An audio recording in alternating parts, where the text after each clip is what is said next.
Hello, welcome to Ton TV, the Greenock Morton weekly update. As you can see this week, I am joined by one of the veterans in the squad. This guy has had 2 spells at the club, 276 appearances, and he's back playing again. He also gives the young guns literally a run for their money at training, because I've seen him do it. Midge, how are you? Cheers, Jerry. Thanks for having us on. You do give them a run for their money. I've seen you. You're still one of the fittest guys at the club. No, look, that's something that's always been part of my game. Fitness, I think it's important. I think that the older boys at the club, I think with the careers they've had, the longevity they've had at the game, it's shown that's something I think you need. Everybody needs to put a shift in, and I'm no different. I enjoy training. I enjoy the fitness side of the game, and you just try and impart wee things that you've picked up through your career to the younger boys, so that they can kick on and have a good career. You've taken that a wee bit further though, haven't you? Because outside of Capello, you're doing your own online training. What's that all about? Oh well, just like everything else, I do my personal training, I do one-to-one stuff, and obviously with COVID kicked in, I had to shut down. So I set up an online plan, ran it there a couple of weeks. It's its first week starting, so I get 30 people to sign up and come on board, and it's going really well. There's a lot of work put into it, in terms of setting up, all the workouts and all the app for them to kind of follow the plan. But it's went really well, and it's something I'm enjoying. If somebody wanted to get involved in that, how would they do it? Just hit me up on my social media, drop me a message, a DM. I think it's important at this time that everybody stays active, healthy, and it gives them some focus, because a lot of people are off work just now, sitting at home, and it's so easy to just kind of reach for the biscuit tin.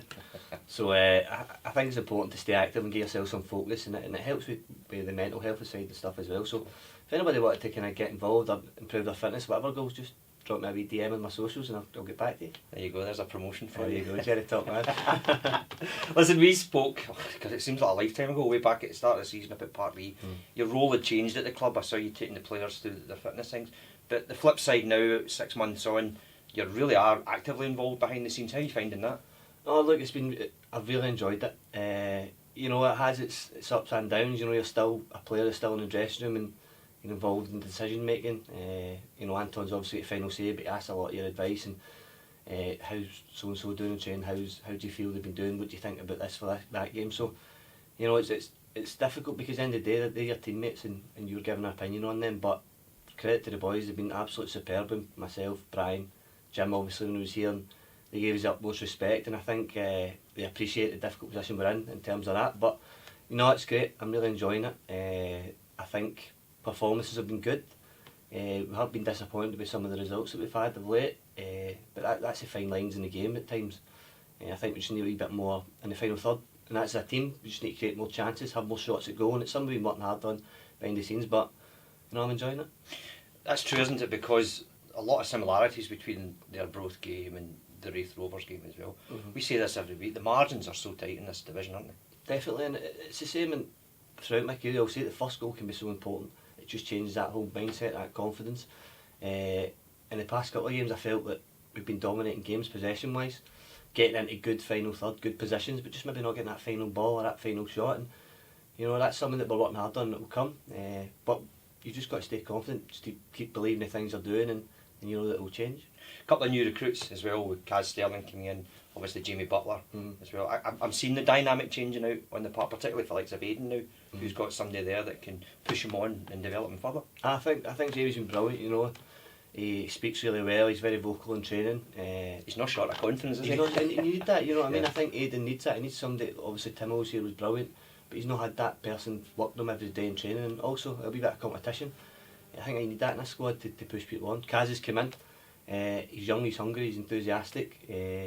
He's just settling into the group now. He's a quiet lad, but we'll try and bring him out to shell and hopefully get the best out of him. How have you found playing again the last couple of games? I'd speak to you there as if, I'm surprised to see you or not, but what's it been like for you being back out on the park and influencing from there? No, Jerry, totally. I've been drafted back. Obviously, Jim moving on, it's going to be a massive loss, and I think just Anton felt we needed a wee bit of experience in there, and I've really enjoyed it. I've been training all year, so I've kept myself fit. It's just different match fitness and stuff. I'm just trying to get up to speed in terms of that, to try and get my minutes in. But no, I've really enjoyed it. Really that wee fire in your belly, I knew my role, that I would not be involved as much this year and previously, helping out with the more kind of coaching side, with fitness and stuff like that. So I've really enjoyed it, and whenever I'm needed, I'll obviously step in, try and do well. But you know, there's competition for places at the club. There has been, and especially in that midfield area. And I want the guys like Reece Lyons, Kai Jacobs, all of them to play, and Bluesy as well. All the midfielders to push on and play, and whoever's playing well keeps your jersey, and that's something that we've said from day one since we kind of were involved. One of the real positive results and performances was here against Inverness Cali. Now, we've got them at the weekend. Obviously, at time of this interview, the game is going ahead, but keep your eye on the website because there will unquestionably be a pitch inspection. Let's look ahead to that though. And how do you see them playing up there? No, I think Inverness are a really good side. I think they've got great experience in their team. They've got good balance. They try and get the ball down and play for the back. And they're very dangerous. They're a good side, very good side. I think we saw it the last time. But we can take confidence for our last performance. I felt that when we were down to 10 men, I thought we played really, really well. We managed the game really well. We're in good shape. And obviously, Bluesy getting that goal to equalise. It was a right confidence booster for us. And we have to look at those games and take confidence and know that it's going to be tough. But you have to go up there and try and put a performance in and try and take 3 points. Is it as exciting for you in the dugout seeing Bluesy score and equalise as it would be if you're out on the pitch? It's a funny one. See, on the pitch, it's a totally different feeling because you're caught up in that moment.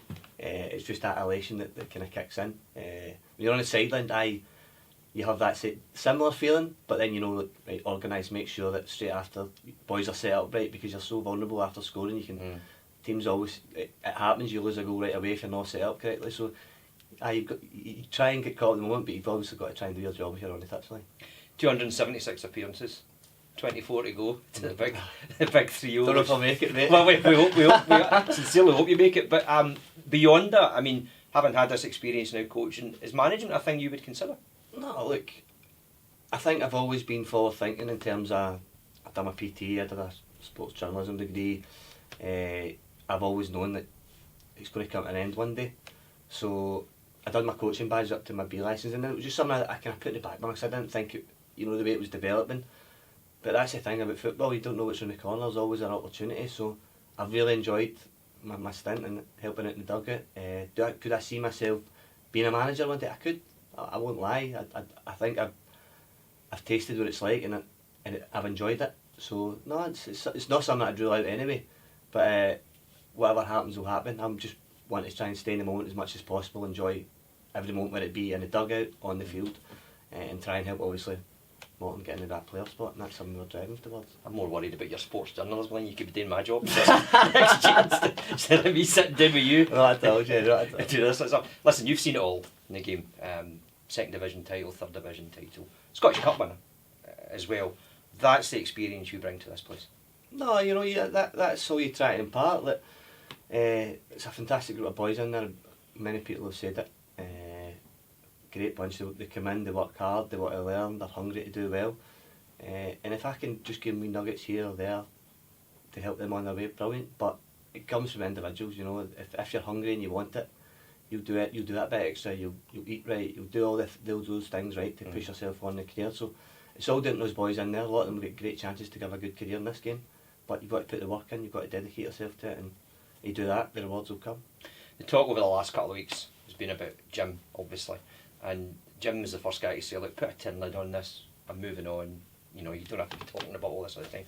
But it'd be remiss of me to sit here with you and not ask you about Jim McAllister, because you came through together, didn't you? No, it sums Jim up as a person, humble, works hard, comes in every day, even for his first spell, I remember when he came in, flying winger. He's been brilliant for this club, and even his first spell, I think his spell more so, we've become closer because obviously we've kind of been doing the kind of coaching side together, we're experienced players, and I'm delighted for the career he's had, and he's obviously moved on now, but I think you're totally spot on. He's been absolutely brilliant for those players in there, brilliant for this club at this time, and he deserves all the plaudits that he's got because he's been a great servant to the club. He's had a brilliant career. And now I'm sure he'll go on to do what he does well as well. We had a wee private presentation for the players last week for yourself and Brian, presenting them with a signed jersey that we got mounted and all that sort of stuff. But I thought your speech, actually, I thought it was quite emotional. I thought we were going to see you break down at one point. No, look, it's funny. I'm quite an emotional guy, Jerry. People really? People know I'll tell you that. So I think it hits home for me because obviously I'm a wee bit older than Jim, so I know that there's less days ahead of me. And I think just seeing what the way that his career's developed and him moving on, it can hit home for me a wee bit, and that's what it was, and obviously just to see the response from players, and that was a brilliant touch for yourself as well, Jerry, setting things like that up. So it just showed you how people held him in regard, and it touched me a wee bit. It did, don't lie. I was delighted to set it up because he's been so influential to me since I came in here. Let's talk finally about the COVID crisis on a more personal level, because your wife is a hairdresser and Bit like yourself. and I know that, I mean, I haven't cut hair since Christmas Eve, but that from a business perspective as well, it's difficult because you've got a family to raise as well. How are you finding all that? No, look, it's difficult, and I see it every day. Like the missus, she's homeschooling, and she's frustrated that she can't get that she's not got hair in 7 weeks, and obviously there's a financial loss in that as well. So it's difficult, and that's one reason why I kind of ran the online as well, to kind of supplement that as well. And there's worse people off than me, Jerry. Like, I'm in a fortunate position where I played the game, I put a wee bit of money behind me, so we can take a hit. But it's so difficult for people out there. One thing I would say is just try and stay focused, and this will come to an end, and there will be a light at the end of the tunnel. And if you're struggling and you're needing help, reach out to people. Because it's been a difficult time for everybody. That is the message. Got to say, Midge. So 24 appearances to go to clock the 300. I sincerely hope you get it. No, look, it would be brilliant. I might run out of time this season, and as I say, look, one thing this year's taught me is you can never plan too much for the future. You can put things in place, by all means, but try and stay in the moment. I don't know what will happen next year. Do I think would I love to continue to play? Of course I would. That has never changed, and being back in the park a wee bit is really like that fire as well. And so I will never say never, but we'll see what happens. Brilliant. Midge, listen, thanks for coming in today ahead of training. Great to see you. Cheers, Jeff. Thank you. And thank you as always for joining us on the Greenock Morton Weekly Update, as sponsored by Mate Tears, the auctioneers.